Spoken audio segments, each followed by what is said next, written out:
What's good, my peeps? It's your Knucker, Big Rucker, back at you again with another action figure review. And this time you see what it is. Continuing on with the Pulse exclusives. This time a San Diego Comic-Con / Hasbro Pulse exclusive. This is the G.I. Joe Classified Series Dr. Mindbender Deluxe set. So you see what it is right there. We've got beautiful art of Dr. Mindbender right there. And you got the G.I. Joe Classified Series logo, Dr. Mindbender there. This is a sleeve. You see the that DNA strand. Nothing really on the sides there. We go right to the back. And the sleeve is an overlay over this art here. You see some more beautiful art showing Dr. Mindbender at his worst, so to speak. Once again, it's looking absolutely lovely. On this side, we've got iconography, and Mindbender is number 43 in the line. You got the same thing at the top along with the Cobra logo, zip at the bottom, and there we are back to the front again. If any of you recall the debacle that was Dr. Mindbender, the acquisition of Dr. Mindbender at San Diego Comic-Con, Hasbro was all over the place with their methods. They wanted you to procure a QR code in order to be able to get yours. It turned out that people were getting them regardless. They were getting access via a link the day before he actually went up. It was madness. Needless to say, I managed to procure a couple myself, and then after all was said and done, about a month or so later, they opened him back up for Gen Pop to be able to get him. So yeah, it was just crazy. But enough about that. We've got our Dr. Mindbender. I've got him right here in front of me, in front of you, and we're going to continue with this unveiling here. So we can take off the sleeve now that we've gone through it, and you see there the DNA strand in the form of cobra heads at the top and bottom. Then we can open him up, and we could see what we could see, looking very nice there. So that is what it looks like on the inside. You see the figure, which is looking pretty spectacular in there, and all of the accessories that he comes with. And then of course, since this is a book style packaging, he's got accessories there on the sides there. We've got this on his right side, our left. So zooming in, you can get a better look at what it is, and we'll definitely go over all of the accessories when we get it out of packaging. And the same for the other side. Looking in, you can see what we got there. Pretty interesting. Putting him back to the front there, and let's open him up one last time for a final view of him. You see that the bookends, if you will, the covers want to go back, but there he is, Dr. Mindbender. So when we come back, he'll be all out of packaging. So here we have Dr. Mindbender on our rotating base, and you see what it is, 360-degree view. Very excellent looking figure right here, and got the soft goods cape there, and some accoutrements on those forearms, and it looks very good. Got the diabolical monocle, and yeah, looking pretty decent there. Let's get him off of the stand and get a closer look. But before we do that, please go down below, like, share, and subscribe to the channel. You know, if you haven't done so already, definitely like the video, and the algorithm likes that. And while you guys are doing that, I will be going over Dr. Mindbender's accessories. So let's get to it. I took Doc off the rotating base because he was literally teetering on the brink. So instead of him falling while I'm introducing his accessories, I figured I'd just have him stand in the background. We'll be seeing him soon enough. But on to the accessories. We're going to start with this little ditty right there. It's a severed arm, a severed hand and wrist, and forearm with some attachments. We will zoom in, and as you can see, it's got like nodes and cables coming out of it. Dr. Mindbender's been Frankensteining it up, apparently. Looking at the other side there, you see some of the bone that it got sawed off from, and it's molded in this grisly grayish color, showing that it's been decayed and desiccated. Nice little gruesome accessory there. And speaking of gruesome, Dr. Mindbender also comes with a brain. And there's the stem, cybernetic stem, I'm assuming.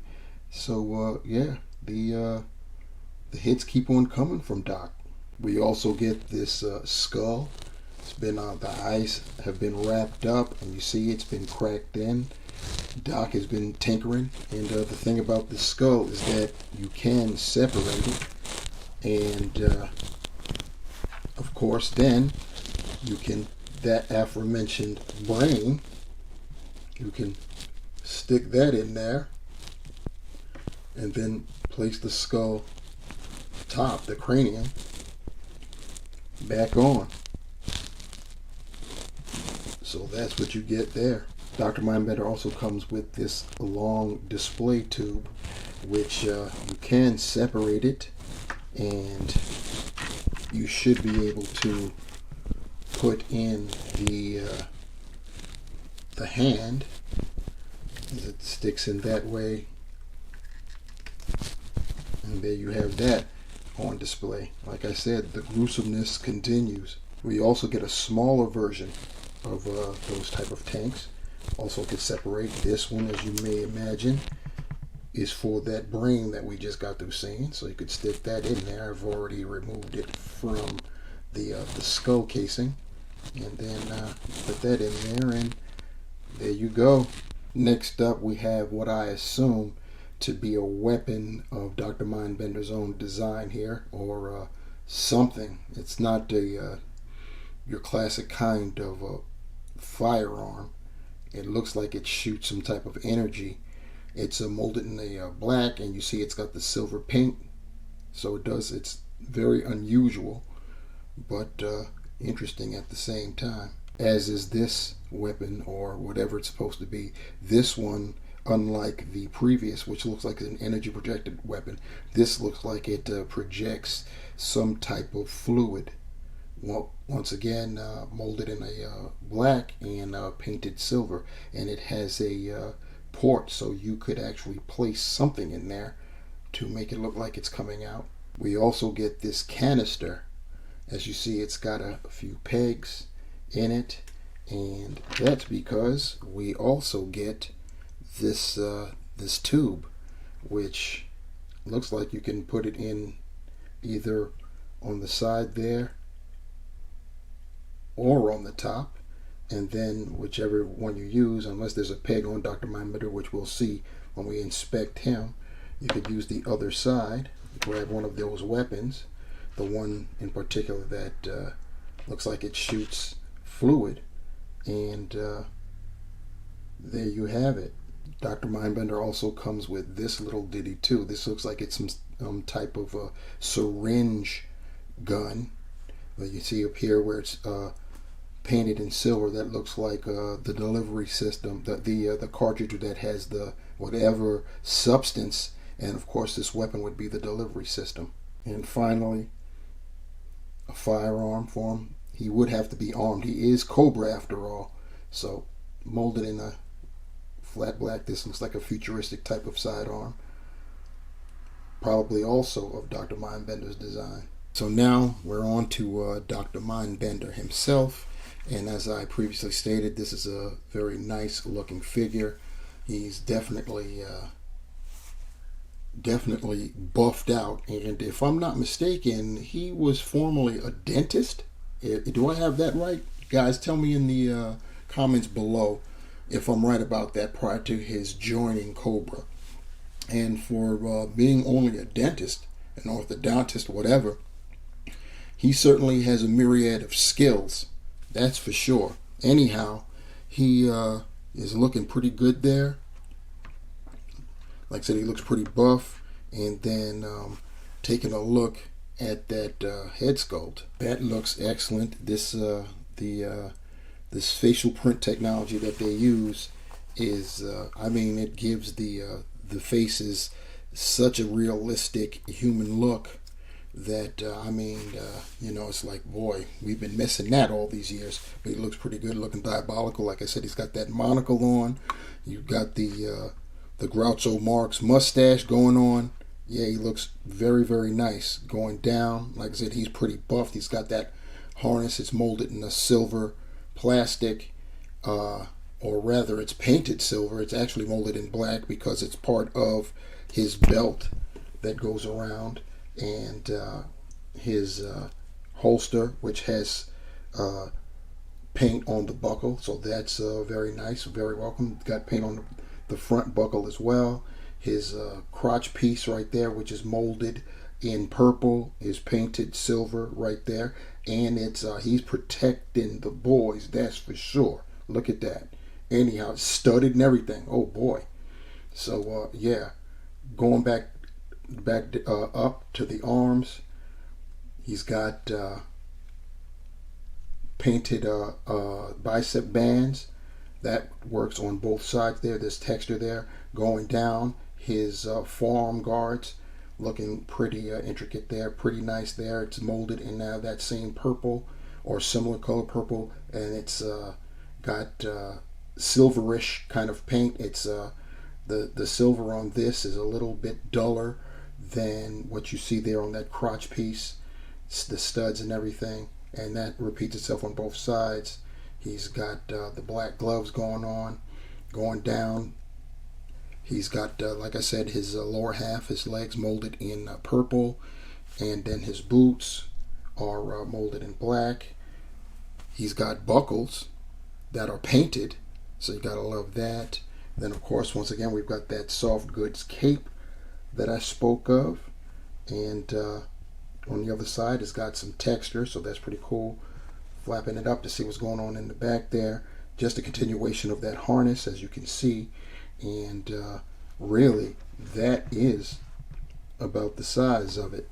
It should be noted that the soft goods cape is leaving blemishes on the plastic there. I think you can see that both sides. This has been reported on several, and it's just a matter of the black, the dye that's used for this cape is it transfers too easily. So some cats have already tried removing it with whatever substance they came up with. I'll have to inquire to see how successful they were and to make sure it didn't do any damage to the plastic, to the the shoulders of Dr. Mindbender himself. As far as his articulation, Doc's head is on a ball hinge, so he can look down this far. He can look up that far, pretty cool. His neck is on a dumbbell, so that moves independent, so you gotta love that, so you get even more. He's got he can lift his arms up a little bit better than 90. He's got butterfly joints. He can go 360. He's got a bicep swivel that can also do 360. He's got double jointed elbows, one is which is pretty hard. There it is, it went for me. So you see that there. He's got a wrist swivel, and on his left hand he's got the horizontal hinge. On his right hand he's got the vertical hinge, dice rolling style, if you will. As far as torso, he's got an ab crunch that he can go forward that far. He can go back pretty far for real. And then his waist is on a ball hinge, so he can lean with it, rock with it that way. And you can 360 him if he didn't have the harness to impede. Don't force it, or else you may snap that. We don't want that. Splits, this is classified, so you know he can Van Damme it. He's got the drop downs, as you can see right there. He can get it up 90, his legs go back that far. He's got the thigh cut. He's got double jointed pinless knees. Pretty nice. He can actually swivel at the boot right there. And he's got very generous toe articulation, pointed that far forward, that far up. And of course he's got ankle pivot. And you know what time it is. Holes. Peg holes at the bottom of his feet. Here we have Doc wielding his syringe gun and that pumper gun, whatever it is with the attachment. Oh, and that other end, like remember I showed you that it has two pegs, and upon further inspection, there's a hole, a port in Mindbender's belt, so that canister does port that way. So that's what you got right there. And here he is with the other weapon, the one that I deemed like an energy projecting weapon, and he's got one of those canisters, those very small canisters. Like I stated already, be very careful with them. You saw that when I introduced them. I did so with them on the tape because I did not want to lose them, especially since they're that gray color with just a little dot of white paint. If I drop that around here, this rug, it'll be lost forever. And here's why I did not offer up any size comparisons with my previous review of, you see him right there on our right, Mindbender's left, Serpentor himself, because I knew I was going to match him up next to he who created him. And for those that don't know, I'm sure most of you do, Dr. Mindbender is the reason Serpentor even exists. He gathered up the DNA of some of, if not all of, the greatest tyrants in human history, combined them, and voila, cooked them together. We came up with Serpentor himself. So there you have it. As I stated before, Serpentor is a big boy. And now we've got Dr. Mindbender and Serpentor lined up against Destro and Baroness, a Viper officer, and a Cobra infantry officer. And of course I'm going to put in at least one Joe, one of the two the biggest Joes, that being Roadblock, the Amazon exclusive version. And this is more so for comparison with Serpentor than with Dr. Mindbender, even though Dr. Mindbender has got some size to him as well. Both he and Roadblock look to be about the same size, whereas Serpentor is just a big boy. And so to sum it all up, the G.I. Joe Classified series, Hasbro San Diego Comic-Con / Pulse exclusive, Dr. Mindbender is definitely one of the most demanded, requested figures for the Classified series line, and we finally got him. It is unfortunate that it was an exclusive, same as our guy Serpentor there. I don't understand why Hasbro does that. Their most requested, most demanded, most sought after characters, they make them harder to get, and it doesn't really make sense. Both Serpentor and our own Dr. Mindbender here sold out almost immediately, simply because that's all they were. When they're making exclusives, they make them in rather limited quantities, and it's really unfortunate. I count myself amongst the lucky to have gotten both of these figures, and as you can see, I'm having a blast with them as we have this small setup of we've got Cobra officers, we've got Viper officers and Viper troopers, Destro, Baroness, Serpentor himself, and of course today's subject of review, Dr. Mindbender. Dr. Mindbender as a deluxe set. Came with a load of accessories, and he looks pretty good. On the downside, his soft goods cape, it being black, the dye in the cape does rub off on the figure itself, so you will have to contend with that. But first world problems, what can I say? Anyhow, he's an excellent figure, and the Classified Series line just continues to move on. They are still putting out, top to bottom, the best figures out of all of the Hasbro departments in my estimation, and yeah, still doing so. They've got plenty lined up for 2023. We know that with the Hiss tank, they're going to one of the figures that come with the Hiss tank is going to be numbered 100, and they're in their 60s right now. So that's telling you what about 2023. Sit back and brace yourselves and get those wallets ready. Anyhow, that'll do it for Dr. Mindbender and for myself. Please like, share, and subscribe to the channel. We need your support for real. If you have any comments, put them down below. Questions, concerns, critiques. You know I'm here for them. And of course, if you need to be notified when I upload another video, there's a bell down there, so hit that as well, and you shall be notified on behalf of Dr. Mindbender and Cobra as whole. This is the Ruckus, leaving you with this. Remember, the hunt continues, and I'm out. Peace.